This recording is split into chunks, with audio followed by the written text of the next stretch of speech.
What would you do if there was a child right in front of you? I say let it die. Let it die, let it die. Let it shrivel up and... Come on, who's with me, huh? A couple of months ago, I made a video on one of the greatest cinematic masterpieces to ever be created in the entire world. That of course being Illumination's adaptation of Dr. Seuss's classic book, The Lorax. Now, I made the video because at the time, The Lorax was having a bit of a comeback on social media platforms such as TikTok. I also just really like this movie, right, and I genuinely believe it's an excellent cinematic viewing experience, right? Like, think about it, like the songs all slap, and Danny DeVito's performance as the Lorax is absolutely breathtaking. It is spectacular. Give this man all of the awards. He is such an icon. I love him so much. Like, just look at these pictures of him meeting the Lorax. What an icon. I love him. I don't care. I love him so much. Like, every shot of him. Sure, your fave could never.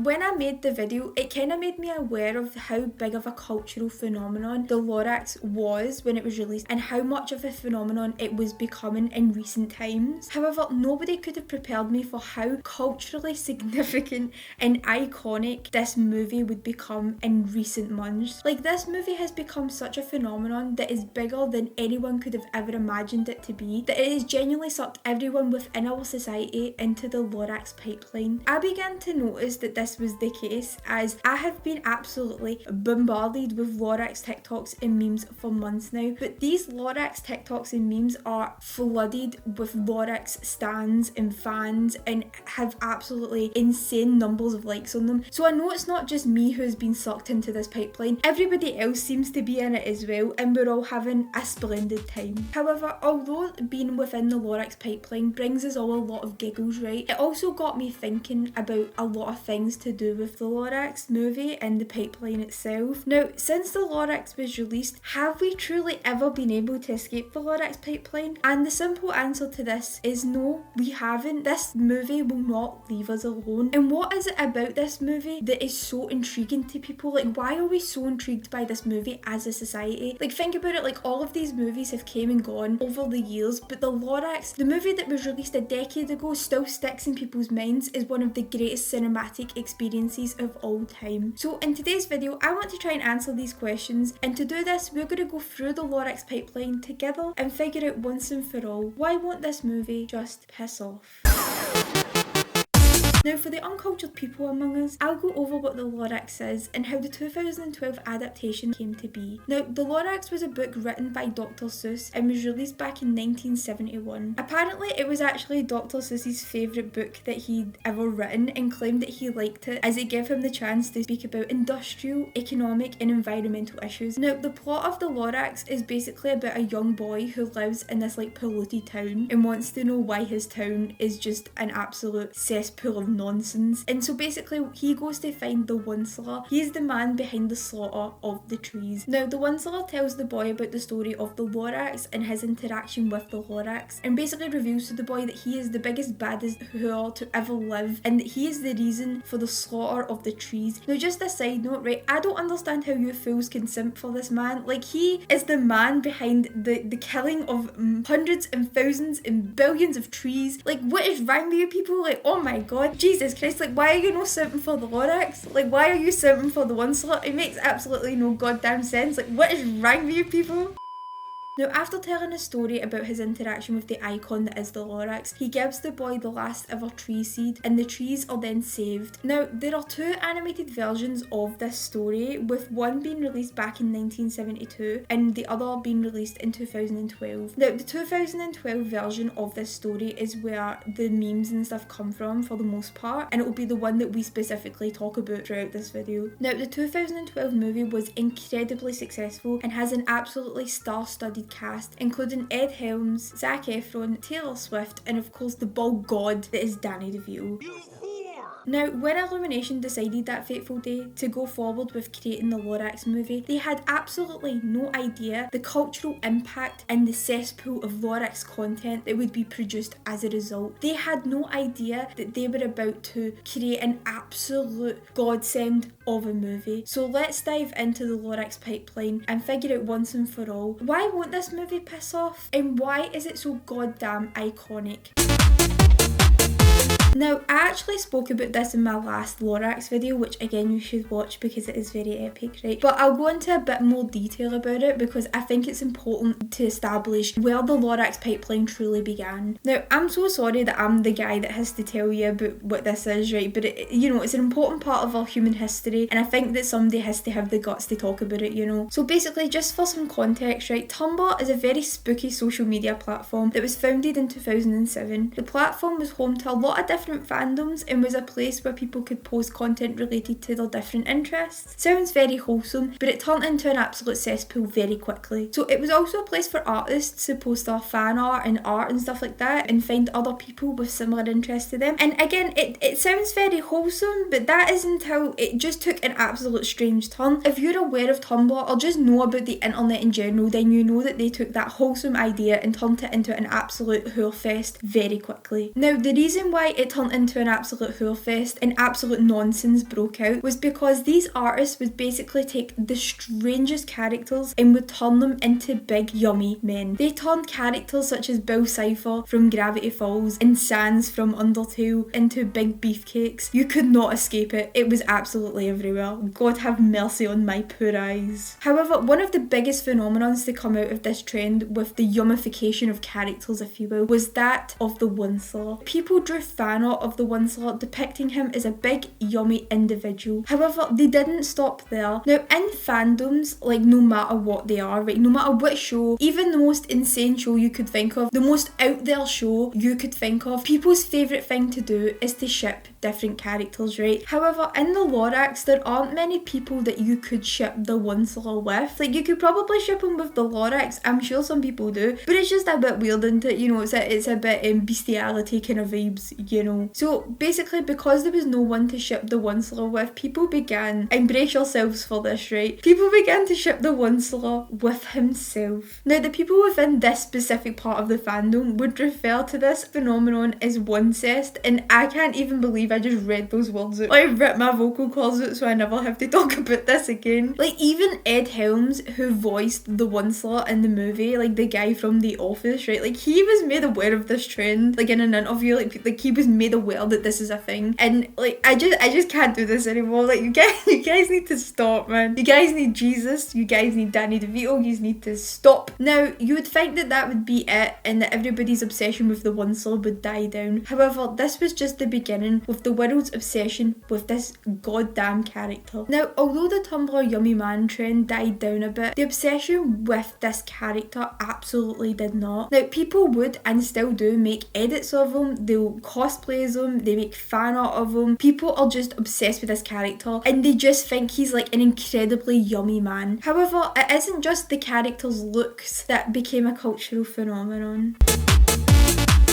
Now, one of the best things about the Lorax movie is the songs, right? Like, the songs in this movie are absolute bangers. Like, every single one of them, like, they're so good. Anybody who can't see that is a savage and an idiot! Now, in the movie, there's a bunch of different songs that are performed by the characters that have all become cultural phenomenons in their own way. However, the song How Bad Can I Be that is performed by the character The Winsler has become such a huge phenomenon and has had such a huge impact on our society. Now, the song itself is one of the most popular songs to come out of the movie, with people posting like sped up and slowed down versions of it on like YouTube and TikTok and stuff like that. And as well as this, people post edits of the song with the Winsler in his green suit. However, the song itself has actually become like a meme template as well in the last couple of months. People will often use it as a meme template to take the piss out of different situations and different people and stuff like that. And there has also been like an edited version of the song which has become a bit of a meme template and a TikTok trend within itself. Now, the trend basically has people asking how bad a certain situation can be, and then we'll show them looking flabbergasted and gobsmacked over the situation. This song has become such an absolute cultural phenomenon, and it has been a cultural phenomenon since the day it was released until the day I'm recording this video, and I'm sure it will be for the rest of eternity.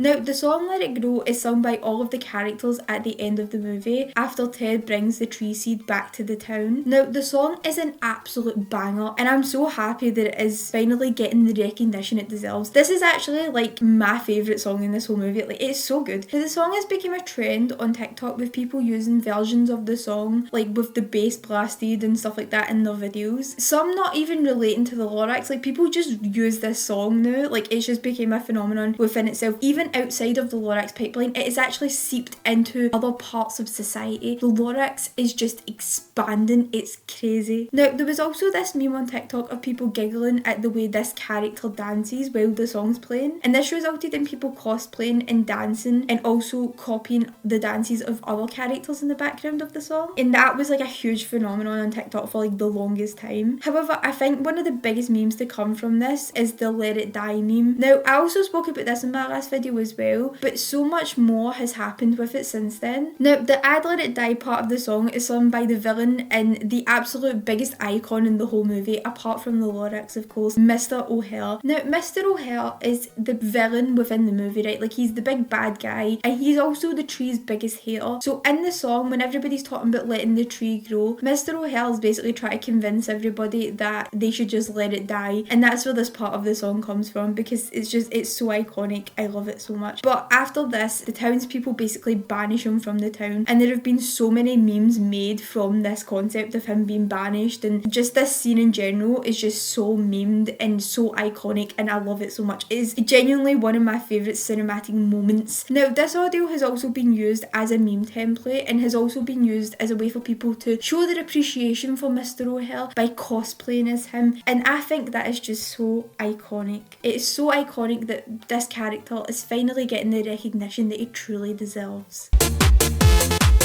Now, this is probably one of my favourite memes and one of my favourite phenomenons to come out of the Lorax pipeline. So this is basically the trend that has people playing the movie on a variety of different devices. However, it isn't just like TVs and phones and stuff like that. No. People have went above and beyond and have found insane ways to play this movie. Hence why the trend is called "If there is a screen, the Lorax will be seen."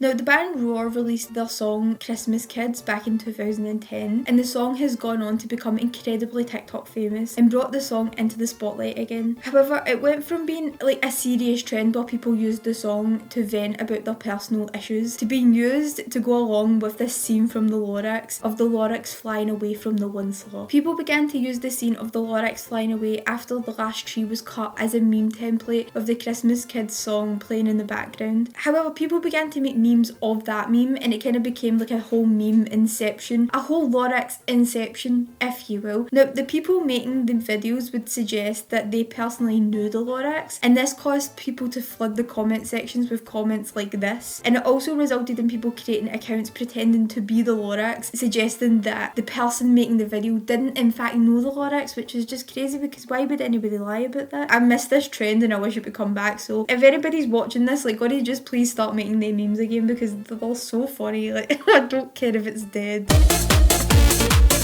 Now, we spoke about the scene where the Lorax flies away and how that was a cultural phenomenon and how that became a meme. But the scene when the Lorax actually comes back to see the onslaught after the trees begin to grow again also became a meme, with people using this scene as a template to show their appreciation for different people in different situations and stuff like that. It's basically the opposite of the Christmas Kids meme, and unlike that meme, this one doesn't have a song that really goes with it. It's just kind of like any song will kind of go with it, but again, very iconic.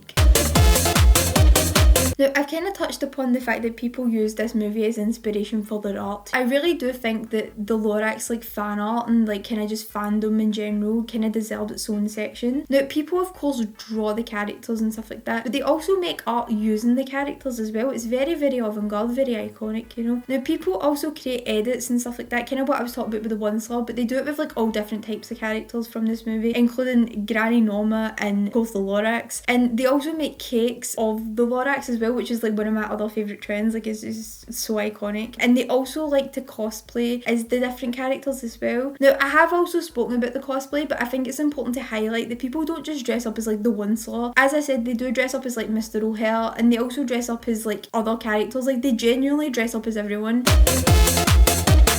Now, the concept for these types of videos is basically that someone will make an account that's usually on TikTok, and it's basically stating that they'll watch a piece of media for a certain amount of time. Now, for this trend specifically, it's dedicated to the Lorax, and people specifically will watch the Lorax every day for a year. However, the Lorax ones are just so iconic, and they just make me giggle every single time, right? Like, they're just so good. I get so invested in them as well. Like, I'll go back to the accounts and stuff like that and see how many days they're on, and like see if they actually do make it to a year. It's actually so wholesome. However, like, one of my favourite ones of all time, like, I genuinely died, like, honestly, like, it's so funny. Like, there was this account and it was like saying that it was going to watch the Lorax every day for a year, and I went back and it was on like day like 31 or something like that, and it said that they had to quit watching the Lorax every day for a year due to their mental health declining, and it just, I don't know why it made me giggle so much. Like, it was just so funny. Like, oh my god, you know, the Lorax brings a smile to my face every day and improves my mental health, so I don't know what this person's on. Now that we've discussed the absolute beauty that can be found within the Lorax pipeline, I want to figure out why this movie keeps becoming such a phenomenon. Why won't Mr. Lorax get out of my walls, and why won't he just leave me alone? Mr. Lorax, I have never harmed a tree. I'm a good citizen. I pay my taxes. I'm a good guy. Leave me alone. Now, I've came up with some film theories as to why this movie doesn't piss off and why it just won't leave everyone alone. Number one, it's a good meme-worthy movie. It's got some good meme-worthy moments, like the characters, you know, the songs slap. Everything just comes together to create the most perfect meme-worthy movie. And I think that's probably the most probable, but I do think there are some other ones as well, so let's just, you know, hear me out, you know. Number two, people really like the message of the movie. Like, they think trees are epic and like want to save them and stuff like that, like the Lorax does, and like they want to speak for the trees, and I think that might be like something that people subconsciously do. Like, that's why people really like it. Like, subconsciously they're really into the trees, and so they connect with the movie on that kind of level. Again, just a film theory. I don't really know. I don't want to speak for people and their relationships with trees, but just a film theory. Or number three, the fact that Danny DeVito is in it. Now, I think the answer is incredibly obvious, or maybe it's a mix of all of these things. However, one thing is for certain: we will never be able to escape the Lorax pipeline, and this movie will never ever piss off. And you know what? As a society, I think that is the best thing to ever happen to us.